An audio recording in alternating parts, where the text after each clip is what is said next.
Bonjour, bienvenue à la démo de Mobotix Cloud.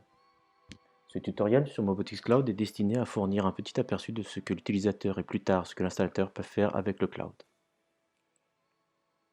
Pour l'utilisateur, le cloud apparaît principalement avec une interface où il peut choisir entre différentes mises en page.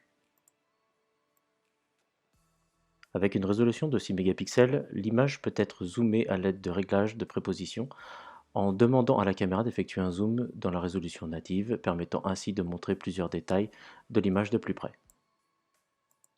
Pour cela, nous avons à définir des prépositions. L'utilisation est très intuitive, ce qui est appréciable sur le cloud est que vous pouvez très facilement ouvrir une fenêtre de relecture. Dans cette fenêtre de relecture, l'utilisateur a la possibilité de déplacer la barre chronologique avec la souris pour choisir une date précise et lancer la lecture. Ensuite, le cloud démarre la lecture avec un flux basse résolution, puis passe à un flux de haute résolution selon la configuration effectuée. Vous pouvez voir un léger saut pour deux qualités.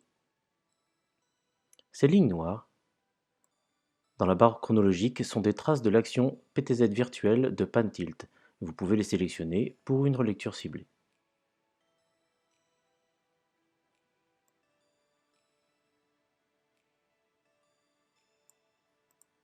Une autre fonctionnalité extraordinaire dans le cloud est la possibilité de la lecture synchrone.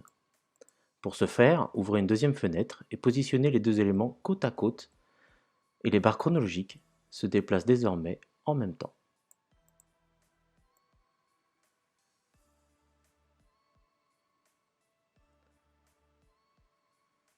Dès que l'utilisateur lance la vidéo sur une fenêtre, l'autre fenêtre démarre aussi la relecture à la même heure.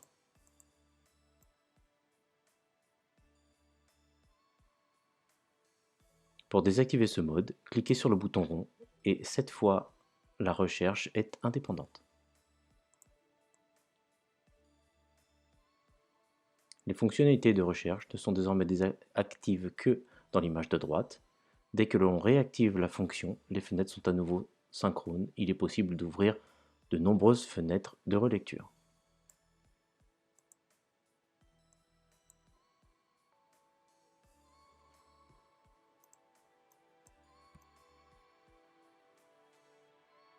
Maintenant, si nous prenons ces symboles plus et moins, nous pouvons passer en mode galerie. L'utilisateur affiche ainsi l'image actuelle et les événements précédents sous forme de petites vignettes. Il est possible de choisir une de ces vignettes pour lancer la lecture.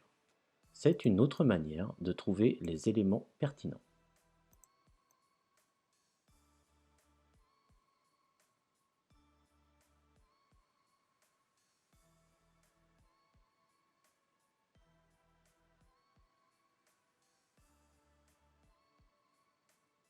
Ensuite, nous allons faire une exportation de vidéo. Pour cela, il suffit d'appuyer sur le bouton Save et une autre fenêtre de dialogue s'ouvre, permettant de sélectionner le type de téléchargement, de mettre une annotation. Le fichier sera téléchargé dans votre cloud.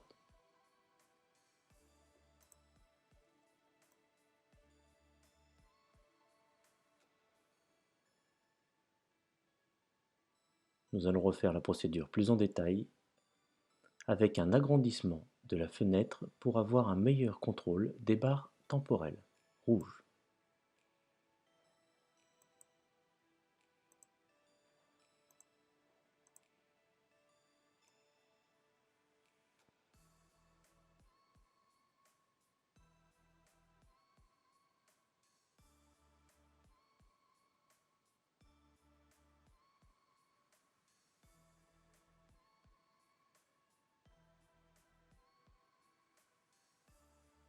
Ces barres rouges peuvent être déplacées avec des shift-clics.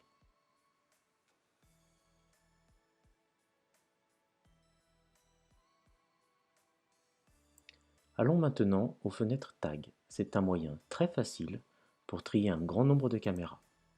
Plusieurs balises ont été créées comme Fisheye, IoT, Street, mais vous pouvez utiliser n'importe quel nombre de balises pour retrouver vos caméras par la suite dans le groupe Tag.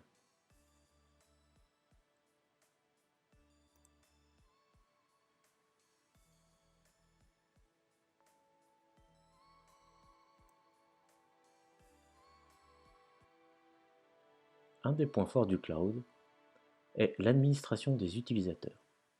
Pour ajouter un utilisateur, il suffit d'un email et de déterminer les droits d'accès de celui-ci, les caméras autorisées, les affichages, etc.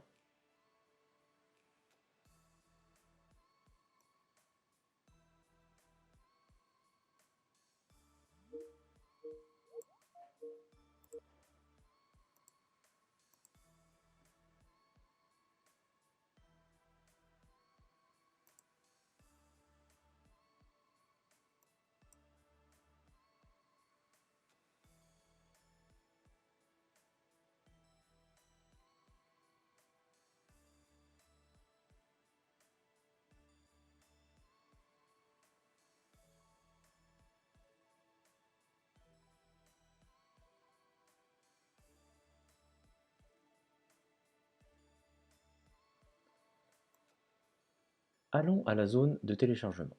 On voit ici qu'un téléchargement n'est pas terminé. Ouvrons-en un terminé. Une fenêtre de lecture de la zone s'ouvre, permettant la relecture sur le cloud. Il est possible de télécharger sur votre PC la vidéo en fichier zip depuis le cloud. Plusieurs fichiers seront disponibles. Un fichier MP4 haute résolution et un fichier MP4 basse résolution.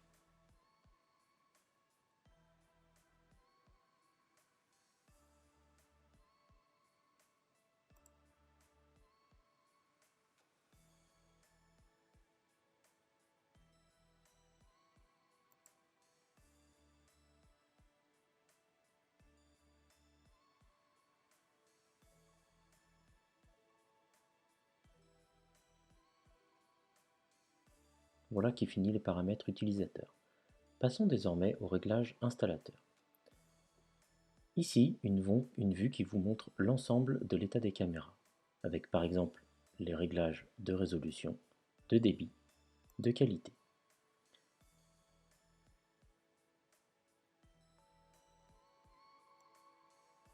Vous pouvez également définir diverses zones de détection de mouvement.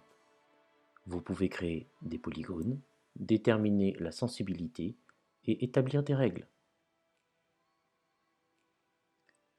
Par exemple, cette fenêtre devrait déclencher une alarme, envoyer un email ou une notification push.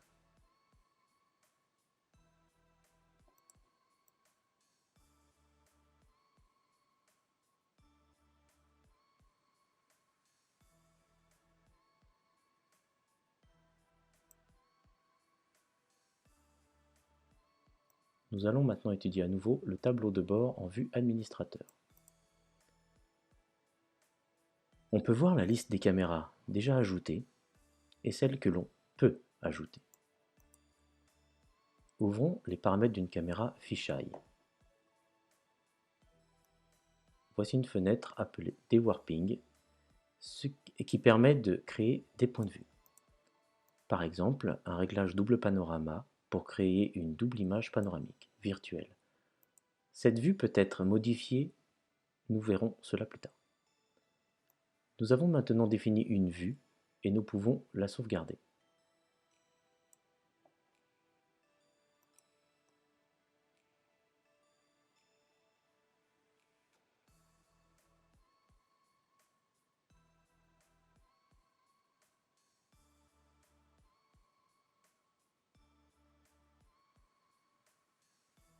Vous pouvez bien sûr modifier ou supprimer la vue définie.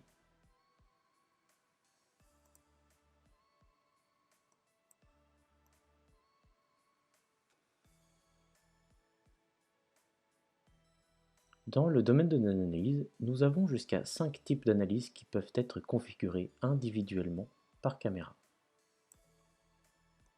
Vous pouvez également définir le lieu pour la caméra. Un point important est le sujet de téléchargement sur le cloud. Quelle est la bande passante dont je dispose? Quelle est la bande passante utilisée par mon système? Quelle est l'utilisation de ma mémoire? Ces valeurs correspondent-elles à mon besoin? Tous ces points sont détaillés ici.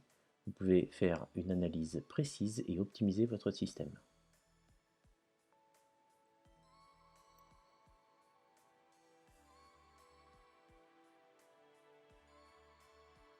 Revenons au déwarp. La vue étant créée, il est possible désormais de se déplacer dans l'image avec la fonction pan-tilt. Il est possible de déplacer les vues souhaitées en modifiant virtuellement l'orientation de la caméra. Ces réglages seront aussi valables en relecture.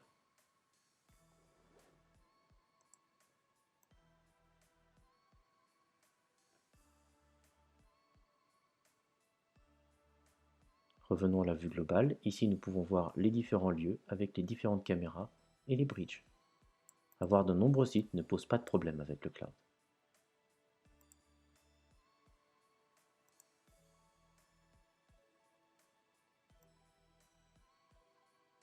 Dans les paramètres du compte, il y a plusieurs fonctions,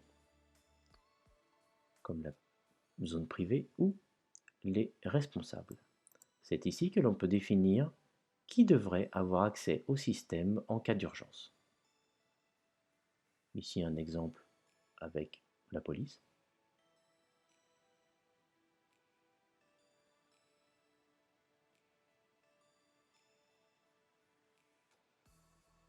On peut définir quelles sont les caméras que cet accès aura le droit.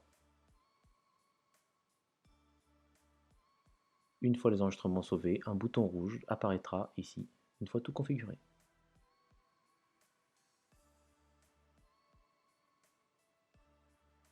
Merci beaucoup pour votre attention.